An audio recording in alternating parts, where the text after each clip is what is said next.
Juni 1941 di Palokia, Finlandia. Terlihat para tentara Finlandia sedang mempersiapkan segala peralatan dan senjata yang akan digunakan dalam pertempuran melawan tentara Uni Soviet nantinya. Dan tidak lama setelah itu, terlihat seorang kapten bernama Koskela yang saat itu sedang memberikan arahan kepada pasukannya. Dan setelah mereka mendapatkan arahan tersebut, para tentara itu pun bergegas mengambil perlengkapan pribadi mereka untuk segera berangkat menuju medan pertempuran. Sesampainya mereka di medan pertempuran, tepatnya pada tanggal 14 Juli 1941 di Norderkeren, saat itu para pasukan yang sedang tertidur pulas dikejutkan dengan serangan artileri yang mulai menyerang kamp mereka. Dan di sana mereka pun bersiap-siap untuk berkumpul dan menuju posisi mereka masing-masing. Di tempat itu juga kita diperkenalkan dengan seorang pemimpin peleton bernama Kariliu Otto, di mana saat itu ia diperintahkan oleh atasannya untuk melakukan serangan ketika batalion artileri mereka melakukan tembakan ke arah pasukan Soviet.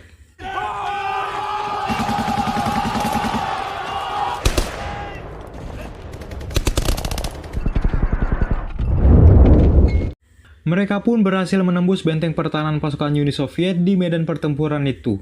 Lalu setelah kejadian itu, pasukan Finlandia pun terus melanjutkan perjalanan invasi mereka untuk merebut benteng pertahanan Soviet di daerah lainnya.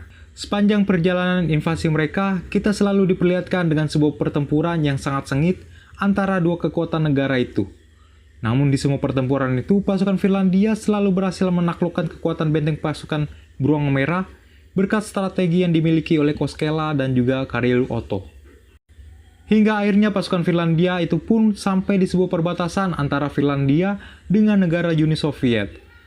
Lalu pada bulan Agustus 1941 di desa Kotirintama, terlihat ada seorang anak kecil yang saat itu sedang memberikan surat kepada seorang pria yang diketahui pria tersebut bernama Antero Rokka, yang merupakan seorang tentara senior dari pasukan Finlandia. Isi surat tersebut mengatakan kalau Letnan Antero Rokka diperintahkan oleh atasannya untuk ikut turun ke medan pertempuran. Dengan berat hati, ia pun mulai bergegas menuju medan pertempuran dan terpaksa harus meninggalkan anak beserta istrinya yang pada saat itu istrinya sedang hamil. Saat malam mulai tiba, Antero Rokka bersama temannya telah sampai di sebuah kamp pasukan Finlandia. Dirinya pun langsung menemui komandan kompi untuk melaporkan kelengkapan identitasnya sebelum memulai tugasnya. Di keesokan harinya, ia bersama temannya saat itu telah bergabung dengan regu Koskela dan pasukannya. Sembari sedang sarapan, Rokka pun memperkenalkan dirinya kepada Koskela dan pasukan lainnya yang membuat mereka menerima Rokka dengan sangat baik. Setelah mereka sarapan, semua pun bersiap untuk melakukan penyerangan ke pasukan Soviet, di mana kali ini mereka harus menyeberangi sebuah danau yang mereka tidak ketahui kalau di ujung danau itu para tentara Soviet sudah siap menyambut mereka. Serangan pun dimulai dan mereka semua langsung bergegas menyeberangi sungai tersebut.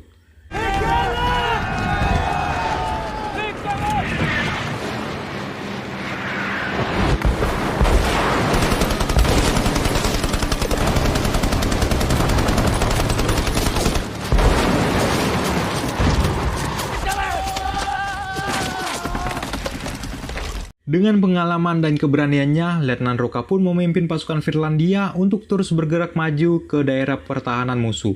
Serangan yang mereka lancarkan berjalan begitu baik, di mana para tentara Soviet yang ada di tempat itu habis karena digempur oleh pasukan Finlandia. Dan lagi-lagi untuk sekian kalinya pasukan Finlandia berhasil merebut pos pertahanan tentara Soviet, dan mereka pun terus bergerak maju untuk merebut segala pertahanan Soviet yang berada di sebelah barat negara musuh.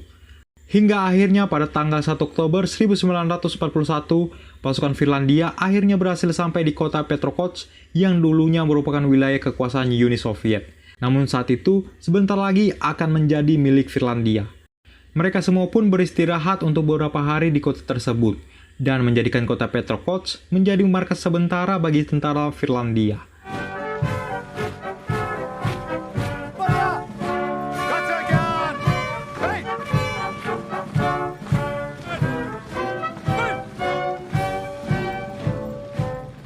Alas ryssää! Alas ryssää! Hyvä Suomi!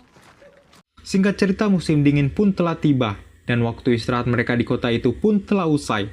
Kini mereka harus kembali bergerak menuju benteng pertahanan Soviet yang berada di daerah Shavari. Sesampainya di sana, mereka semua pun dikumpulkan dan diberikan arahan oleh atasan mereka sebelum melakukan invasi. Tak terasa tahun pun sudah berganti dan kini mereka telah memasuki bulan Januari 1942. Letnan Roka dan pasukannya terlihat sedang berjalan menembus dinginnya cuaca ekstrim di daerah itu. Sedangkan di sisi lain, beberapa pasukan Finlandia saat itu sedang bersiap untuk menyambut pasukan Soviet yang akan datang ke arah mereka. Namun kali ini pasukan Finlandia tidak dapat berkutik di medan pertempuran yang terjadi di daerah itu dikarenakan banyaknya tentara Soviet yang datang menggempur mereka dan pada akhirnya membuat pasukan Finlandia terpaksa harus mundur dalam pertempuran. Saat pasukan Finlandia sedang mundur, di sana mereka tidak sengaja bertemu dengan rombongan Letnan Roka. Dan setelah mengetahui hal tersebut, Roka pun langsung berinisiatif untuk menghadang para pasukan Soviet melalui sisi kiri dari pasukan musuh. Ia bersama rekannya langsung bergegas menuju lokasi pengepungan dan setelah mereka bersiap di tempat itu, tidak lama pasukan Soviet pun mulai terlihat dan saat itu Letnan Roka pun langsung menembaki para pasukan Soviet yang saat itu tidak mengetahui posisi dirinya.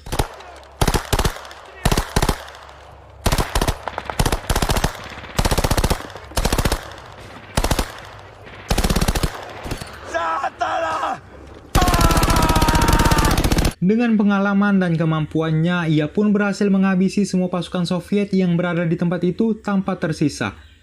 4 Juni 1942. Pada saat itu, Hitler berkunjung ke Finlandia untuk memberikan ucapan selamat kepada Field Marshal Finlandia bernama Carl Gustaf, yang pada saat itu sedang berulang tahun. Dan diketahui juga kalau saat itu Finlandia merupakan salah satu negara yang saat itu menjadi sekutu bagi negara Nazi Jerman. Lalu kembali ke pasukan Finlandia di parit pertahanan milik mereka, di mana saat itu Letnan Roka sedang bertugas menjaga sebuah pertahanan Finlandia dari serangan pasukan Soviet yang datang menyerang. Namun tiba-tiba ia dikejutkan dengan serangan artileri dari pasukan Soviet yang diiringi dengan kemunculan beberapa tentara Soviet yang mencoba menyerang base pertahanan mereka. Dengan kemampuan bela diri yang ia miliki, ia pun berhasil menghabisi semua tentara Soviet dan hanya menyisakan satu tentara saja yang ternyata merupakan seorang kapten di pasukan musuh. Roka pun membawa kapten itu kepada atasannya dan kemudian menceritakan kronologi yang terjadi saat ia sedang menjaga parit pertahanan mereka kepada perwira yang ada di tempat itu. Setelah mendengar ucapan dari Letnan Roka, mereka pun memberikan hadiah berupa waktu cuti untuk beberapa hari sebelum dirinya akan kembali ditugaskan dalam pertempuran berikutnya. Saat itu, Roka pun memanfaatkan waktu tersebut untuk kembali ke rumah agar dirinya dapat bertemu dengan anak dan istrinya. Terlihat setelah Roka berkumpul bersama keluarganya, suasana di sana sangat tergambar jelas kebahagiaan mereka saat berkumpul bersama. Setelah 1 minggu lebih, ia pun harus kembali ke medan pertempuran, walaupun berat untuk meninggalkan kembali keluarganya, namun di sisi lain dirinya juga tidak dapat meninggalkan sebuah tugas penting yang merupakan hal sakral bagi setiap kesatria negara. Di tahun berikutnya, pasukan Finlandia sangat kewalahan menahan serangan dari pasukan Soviet, di mana mereka semua terus-menerus dibombardir oleh tentara Soviet, dan nampaknya hal itu menjadi awal kebangkitan tentara Uni Soviet dalam peperangan yang sedang terjadi. Pasukan Soviet dalam waktu yang singkat berhasil maju lebih dalam ke wilayah negara Finlandia, dan diketahui kalau Uni Soviet kali ini menggerakkan lebih banyak pasukannya yang mana hal itu membuat pasukan Finlandia cukup kesulitan menghadapi serangan mereka. Tentara Finlandia yang cukup terkuras tenaga dan kekuatannya akhirnya memutuskan untuk mundur ke perbatasan lama negara mereka. Sedangkan di sisi lain, istri dan anak-anak Roka terpaksa harus bergegas pergi meninggalkan desa mereka karena pasukan beruang merah saat itu sudah semakin dekat dengan keberadaan desa mereka. Nampaknya dalam situasi ini, kini pertempuran benar-benar berbalik menguntungkan pasukan Uni Soviet, di mana Finlandia yang awalnya sangat perkasa, kini mulai terdesak dan perlahan-lahan mundur dari pertempuran. Pada akhirnya, pasukan Finlandia harus kembali ke perbatasan lama mereka, dan di tempat itu juga pasukan tersebut harus kembali menghadapi gempuran dari tentara Soviet yang ingin sekali menerobos perbatasan negara mereka.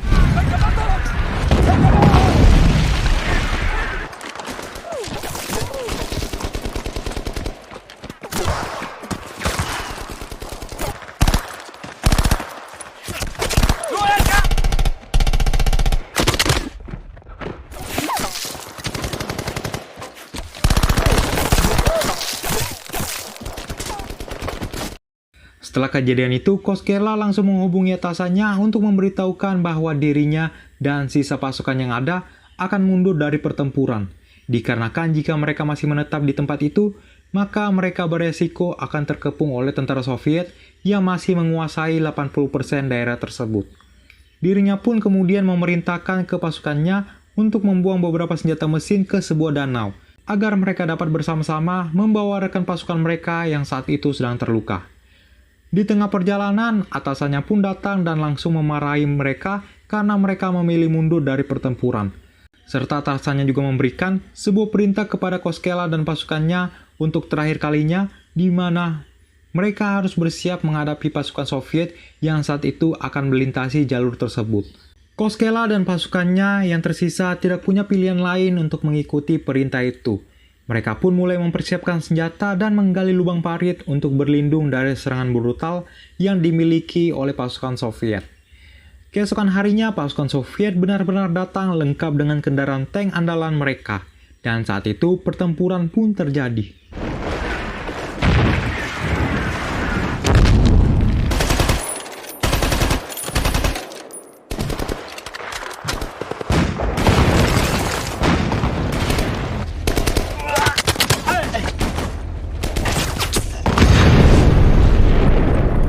Namun dikarenakan mereka kalah jumlah, mereka pun tidak bisa berbuat banyak dalam pertempuran itu, hingga akhirnya Koskela dan pasukan lainnya tewas dalam peristiwa tersebut. Letnan Roka dan beberapa pasukan yang tersisa akhirnya memilih untuk mundur demi keselamatan mereka. Namun di tengah pelariannya itu, atasannya pun kembali marah, dan di sana komandan itu terlihat dirinya sangat frustasi dengan tingkah laku dari pasukannya. Namun di tengah frustasinya itu, tiba-tiba tank tentara Soviet datang yang saat itu sedang melintasi jalur tersebut.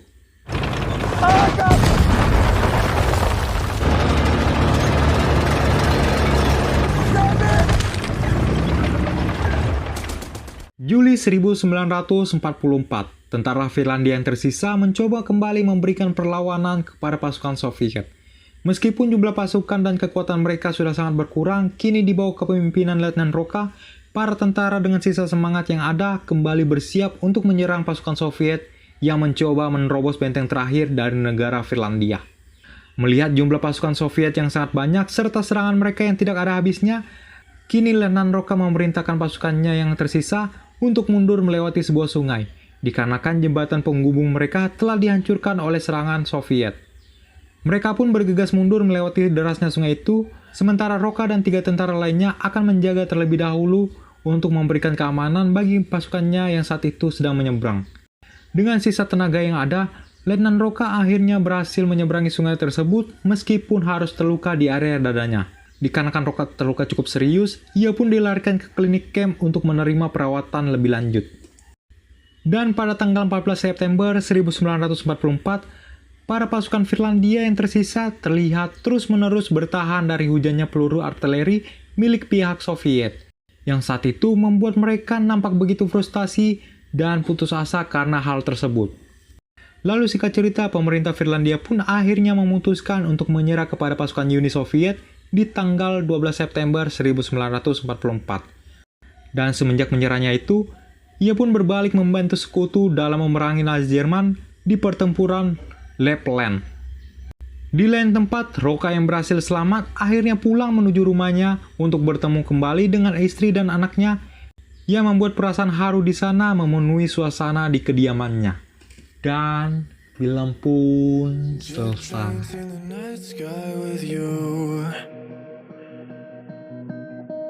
Getting high in the sunrise with you,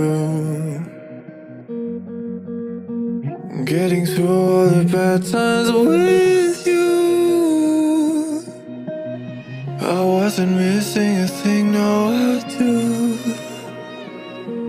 And I wish that I could build a time machine, 'cause time moves on and now you're gone.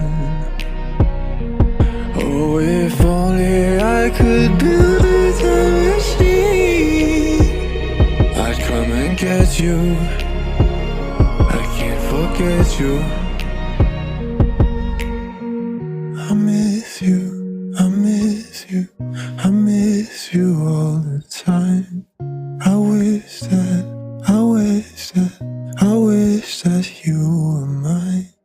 I miss you.